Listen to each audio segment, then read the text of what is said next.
We've seen hiring difficulties as one of the major constraints in biopharmaceutical manufacturing over the last 15 and more years. And the thing is, these are not improving. Hiring difficulties are creating capacity constraints across the board and across regions.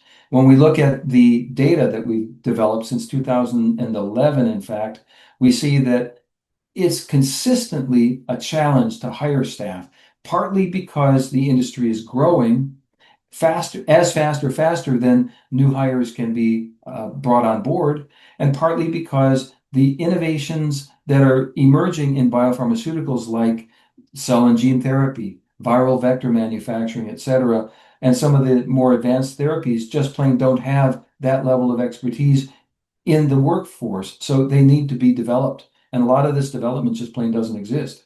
So we're seeing today, for example, 36% of the facilities out there are unable to hire their process development positions.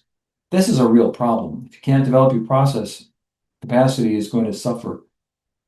28% can't hire the downstream production staff. This has been a problem for years.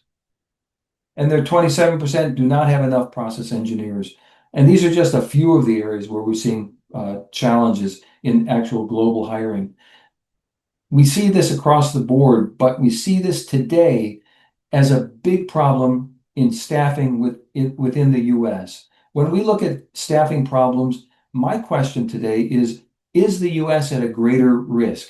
Bioprocessing is really pretty global, and candidates come from all regions, really. And when we look at our top 1,000 bio database of biopharmaceutical manufacturing capacity across the board, across regions around the world, we see that about 28% of the manufacturing staff exist in the US.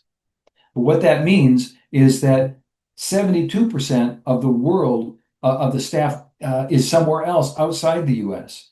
So if we are experiencing a hiring challenge, then in the past, what we've seen is that the rest of the world, because let's face it, biopharma is really a global industry. Doesn't matter if you're in Europe or in the US or elsewhere, your staff may very well be coming from another region.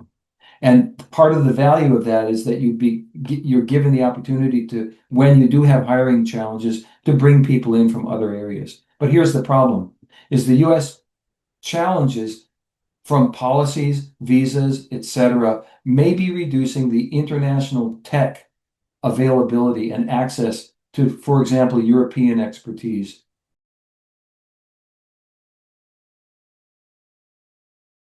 The key here from our annual report is some of the questions we ask are, what new product development areas should suppliers be focusing their development on, which goes to your issue of where the innovations exist. And what we found is that the areas where the demand for innovation is strongest today, and we've measured this now for 15 years, is increasing the focus on continuous upstream automation. In other words, there are a lot of different areas, lower cost single-use devices, but the one that really stands out is automation and continuous upstream. There's a declining focus on areas like lower cost single-use probes, single-use bioreactors, bags and connectors. This is not because, and it's important to note that this is not because people are saying we don't need those things. What it means is that the industry is providing sufficient innovation necessary in these areas to meet the needs of the industry right now.